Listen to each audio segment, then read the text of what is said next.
네, 음주운전 뺑소니 혐의를 받는 가수 김호중 씨가 음주운전 혐의를 피하기 위해서 갖은 꼼수를 벌이며 사회적 공분을 산 바 있지요.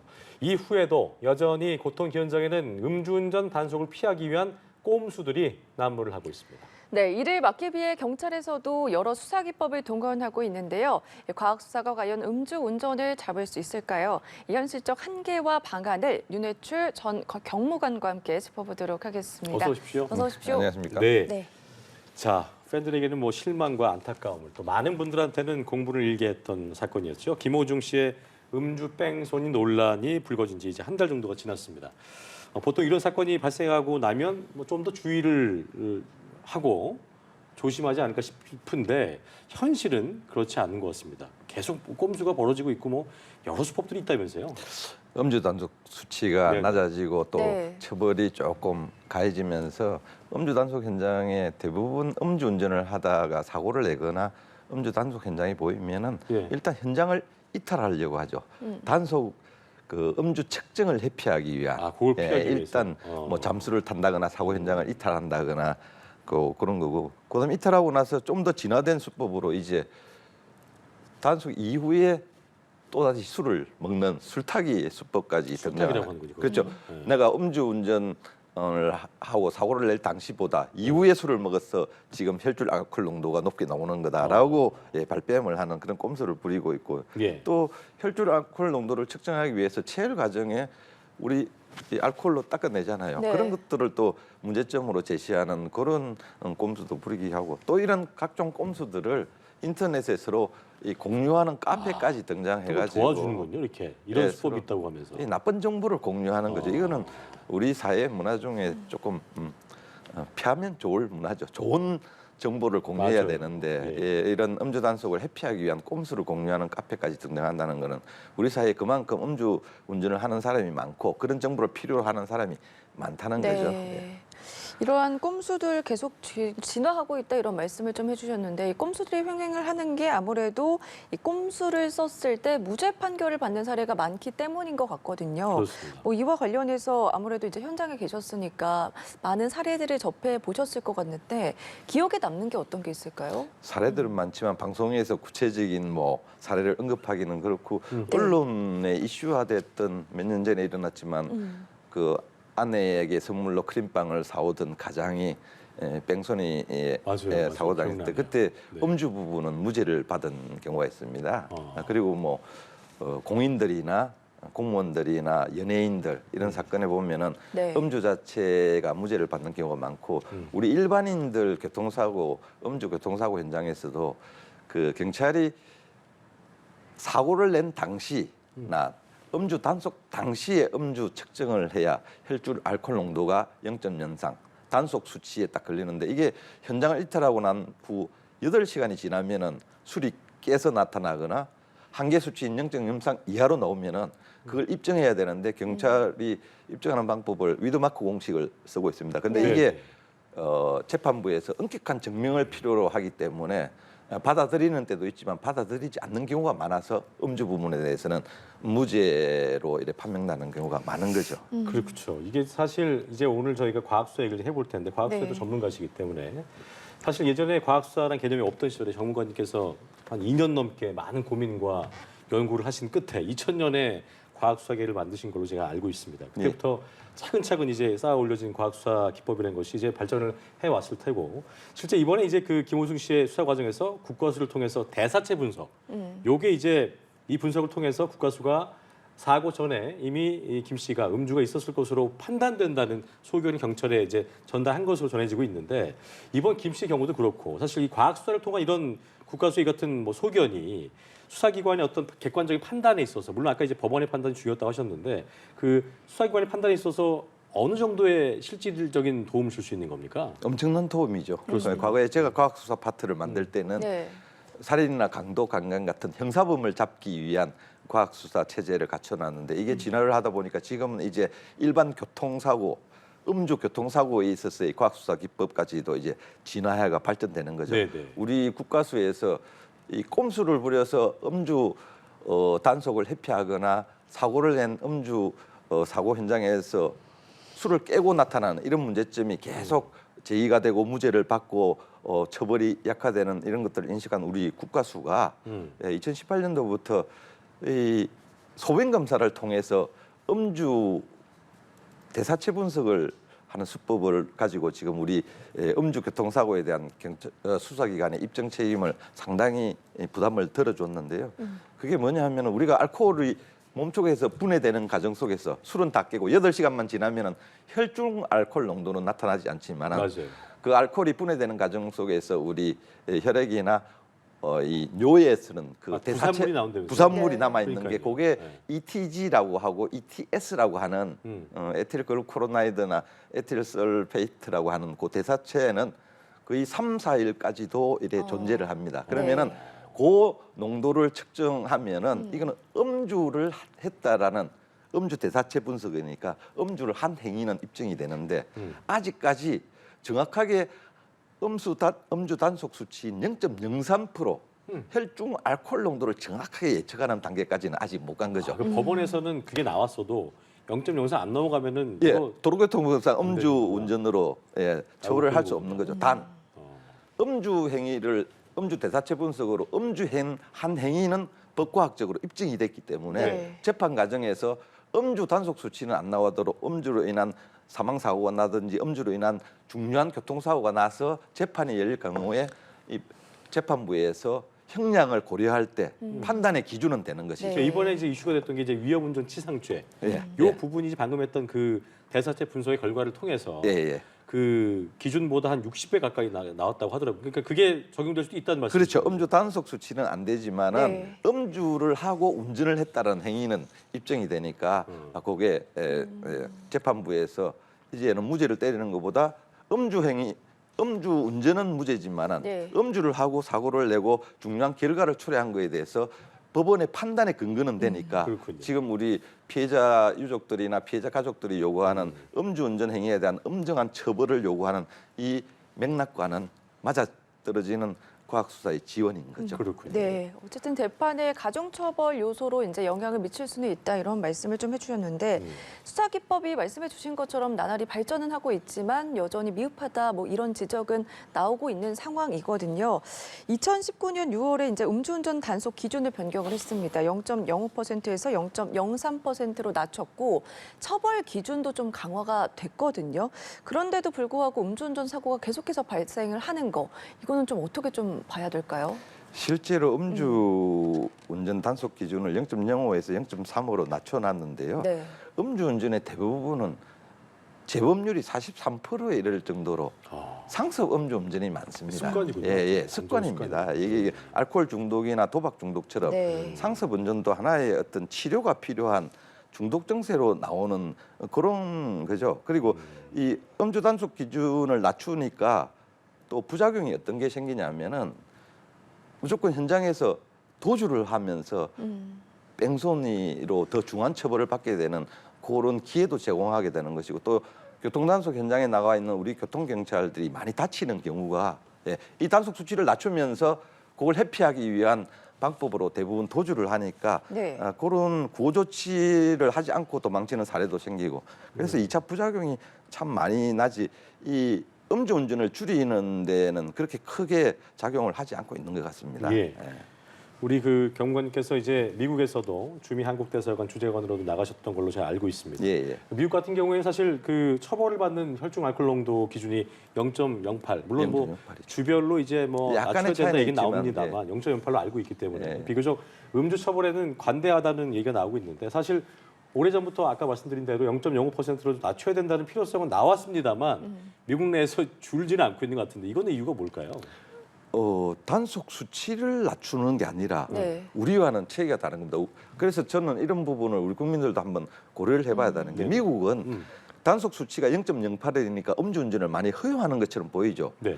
단속 수치를 0.05나 0.03으로 나누면 아까 제가 얘기했듯이 2차 부작용의 범죄가 다시 나오는 거죠. 네. 신분도 바꾸고 네. 공무원이 신분도 바꾸고 현장에서 도주하고 또 증거 인멸을 하고 나는 꼼수를 할 수 있기 예, 때문에. 이러니까 오히려 단속 수치를 낮추는 대신에 처벌을 강화합니다. 그렇습니까? 단속 수치를 낮추지 않고 처벌, 엄벌에 취하는 거죠. 가까운 일본 사례에서도 보면 10년 전에 음주로 인한 사망 사고가 엄청 많이 나니까 네. 그 처벌을 보통 음주 사망 사고 나더라도 4, 5년형을 받다가 지금은 10년, 20년형을 때립니다. 그리고 나서 그렇습니까? 10년이 지난 후에 일본의 음주 사망 사고가 10분의 1로 지금 줄어드는 통계가 나오듯이 단속 수치를 낮추는 것보다 처벌을 강화하는 쪽으로 가는 게 이 음주운전을 막는 방법이 될 수 있는 것으로 그래서 보입니다. 사실 이제 뭐 그래서 이제 음주 단속도 우리보다는 좀 널널하지 않겠냐. 그리고 단속 방법도 좀 땅덩이가 넓으니까 다를 거라 생각이 들었는데 그 부분은 어떻습니까? 이 미국이나 일부 선진국에서는 우리 경찰력을 통한 단속을 통해서 음주운전을 줄이는 것보다는 예, 음주운전 행위 자체는 사실상 줄이는 게 목표가 아니라 예, 방지하는 게 목표죠. 그렇죠. 예, 그래서 음주운전 자체를 하지 못하게 만드는 방법으로 미국 같은 경우에는 단속 수치는 0.08로 있지만 한 번이라도 음주 운전을 하다가 단속이 되면은 일부 캘리포니아주 같은 일부 주에서는 그 이 음주 운전을 전력이 못하게. 있는 사람에게는 차를 몰지 못하도록 그 음주 측정기를 차에 부착하도록 이렇게 행정명령을 내리는 주도 있습니다. 그러니까 측정기를 해야지 할 수 있는 거예요? 그렇죠. 음주 측정을 해야만 시동이 걸리는 그걸 아, 시동장치 잠금법이라고 해가지고 미국에서는 이런 입법을 추진하는 단체도 그렇군요. 있습니다. 그래서 아예 음주를 한 사람이 차를 몰지 않도록 근원적으로 방지하는 것이 음주운전 사고를 줄이는 대표적인 방법이 굉장히 되는 거죠. 심각한데 그게 이제 비용적인 측면을 떠올리면은 쉽지 않을까 싶은 생각이 드는데 비용 측면을 네. 따져보면 우리가 음주운전을 하다가 단속이 되면 벌금이 보통 100만 원에서 수백만 원 나옵니다. 네. 네. 그 벌금을 국가가 받아들여서 다시 음주 운전을 못하게 막는 그런 대책을 또 시행을 하지 않습니까? 그렇죠. 그러는 대신에 그 벌금으로 오, 너는 음주운전에 단속됐으니까 앞으로 이 음주 측정기를 차에다 부착하라고 그 비용으로 부착하면은 이게 비용이 국가가 직접 수거해서 다시 제도 정책을 통해서 할인하는 비용보다 음주운전자에게 직접 그 가성비가 장비를 나쁘지 사서 않은 거군요. 나쁘지 않은 거죠. 그렇다면 네. 경관님 보실 때는 우리나라에 적용한 것도 가능하고 그렇게 해야 된다 보시는 거예요. 입법 추진을 통해서 하는 게 명쾌하지만 입법 추진이 안 된다면은 미국처럼 자치정부나 우리는 자치단체죠. 네. 자치단체에서 어떤 조례나 규칙으로 행정명령을 내려서 이런 상습 음주운전, 우리 음주운전 비율이 43%면은 그렇죠. 예. 이런 음주 전력이 있는 사람한테 차 운전을 근원적으로 측정을 한 후에 운전을 할 수 있는 이런 장비 부착도 우리가 법과학이 발달하고 장비가 발달하면서 이게 경찰의 단속이 능사는 아닙니다. 이런 그렇습니다. 장비의 도움도 받아야 되는 상습 운전자들이 제가 얘기했듯이 치료가 필요한 예. 어떤 그런 대상자로 그리고 사실 분류한다면은 뭐 음주운전은 반대하실 분들이 없지 않습니까? 그러니까 그렇죠. 그렇기 예, 때문에 예. 그런 부분도 좀 더 빨리 도입할 수 있는 그 계기는 될 수 있겠군요. 그리고 음주로 인한 사고는 이 선진국 특히 제가 있는 미국 같은 경우를 보면은 이게 왜 음주로 인한 교통사고인데도 처벌이 약하냐 하면은 네.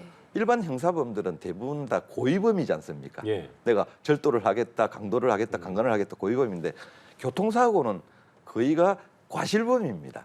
과실범은 법정이 낮죠. 고의가 아니까. 그렇죠. 그런데 미국에서는 교통사고는 과실범으로 보지만 음주로 인한 교통사고는 음주 행위 자체가 고의의 가능성이 높다. 그렇게 사고가 보는구나. 날 놈들. 그래서 고의범에 준하는 처벌을 하니까 우리나라보다 법정형이 높아져 있고 강한 처벌이 되는 겁니다. 네. 그래서 단속 수치를 낮추는 것보다 처벌을 강화하는 쪽으로 가는 거죠. 고의범으로 대우를 해가지고. 네. 그렇게. 제도적인 보완도 필요하고 처벌 강화도 물론 굉장히 필요하겠지만 음주운전에 대한 사회적인 인식이나 문화에 대한 변화도 좀 필요해 보이거든요. 그렇습니다. 요즘에 보면은 뭐 음주운전을 하고도 막 단속에 걸리지 않았다라면서 의수되는 경우도 있고 무용담 이걸 같이. 오히려 알려주는 경우도 있더라고요.